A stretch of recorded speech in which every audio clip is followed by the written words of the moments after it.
Știați că Confucius, cel mai influent filosof din istorie, a fost considerat un eșec complet în tinerețe? A fost concediat din multiple poziții guvernamentale și respins de toți conducătorii din epoca sa.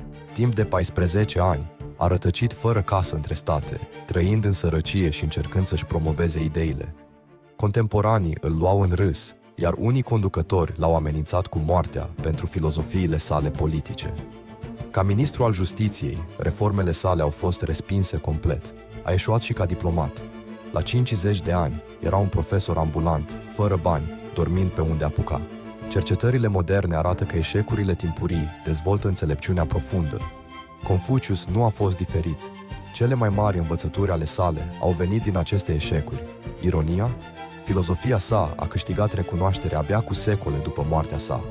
Uneori, eșecul timpuriu este calea spre măreția adevărată.